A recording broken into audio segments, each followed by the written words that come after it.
আসসালামু আলাইকুম ওয়া রাহমাতুল্লাহি ওয়া বারাকাতুহু। ইমাম মাহদির আবির্ভাবের ৬ মাস পূর্বে যেসব আলামত অবশ্যই দেখা দিবে। রেওয়ায়েতে বর্ণিত হয়েছে ৫টি এমন ঘটনা রয়েছে যা অবশ্যই আবির্ভাবের পূর্বে ঘটবে। এই ঘটনাগুলোর পরে পূর্ব নির্ধারিত সময়ে অবশ্যই ইমাম মাহদি আবির্ভূত হবেন। ইমাম মাহদির আবির্ভাবের ৫টি আলামত: সুফিয়ানীদের বিদ্রোহ, ইয়ামানীদের বিদ্রোহ, আসমানি আহবান, নাফসে জাকিয়ার হত্যা। ৫. মক্কা ও মদিনার মাঝে বাইদা নামক স্থানে সুফিয়ানীরা ধ্বংস হবে। উক্ত আলামতটি ইমাম মাহদির আবির্ভাবের পরে সংঘটিত হবে। ১. সুফিয়ানীদের বিদ্রোহ। জুর বছরে ১০ রজব ইমামের আবির্ভাবের পূর্বে সুফিয়ানীরা শামে ইয়াবেস নামক স্থান থেকে তাদের বিদ্রোহ শুরু করবে।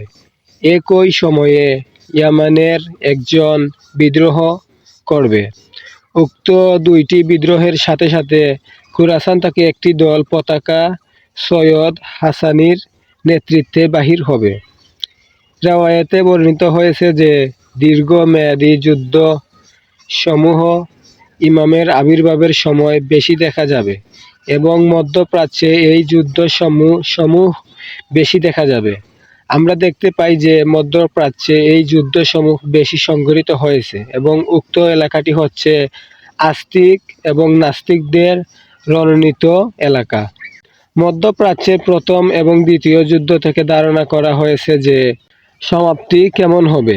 আমেরিকা, ব্রিটেন, সাবেক রাশিয়ার মতো দেশসমূহ যেখানে একত্রিত হয়। তেহরানের এক বৈঠকে সুস্পষ্ট হয় যে তারা দ্বিতীয় বিশ্বযুদ্ধের জন্য কী ধরনের পরিকল্পনা করতে পারে। মধ্যপ্রাচ্যে হচ্ছে পৃথিবীর প্রাণকেন্দ্র। আমরা যদি লক্ষ্য করি তাহলে দেখতে পাবো রাসূলুল্লাহ সাল্লাল্লাহু আলাইহি ওয়াসাল্লামের রেসালাত প্রাপ্তির স্থান হচ্ছে এই এলাকায়। দুনিয়ার সবচেয়ে বেশি তেল এই এলাকায় রয়েছে। ইউরোপ এবং এশিয়ার মিলন স্থল হচ্ছে এই এলাকা। হুসাইন বিন আলী এর বাইতুল মুকাদ্দাসের দিক যাত্রা করে এই এলাকা থেকে ইয়াজিদ ইসলামকে ধ্বংস করার জন্য এই এলাকা নির্বাচন করে। হযরত মুসা আলাইহিসসালাম এই এলাকার দিকে যাত্রা করে কিন্তু তিনি পৌঁছতে পারেননি। হযরত আলী রাদিয়াল্লাহু আনহু এই এলাকা থেকেই শামের দিকে যাত্রা শুরু করেন। এছাড়াও পৃথিবীর অনেক নবী এই এলাকায় নবুয়াত প্রাপ্ত হন। এছাড়াও অনেক গুরুত্বপূর্ণ ঘটনা এই এলাকায় সংঘটিত হয়। ইমাম মাহদিও এই এলাকায় আবির্ভূত হবেন। শয়তানের কুদৃষ্টিও এই এলাকার প্রতি রয়েছে।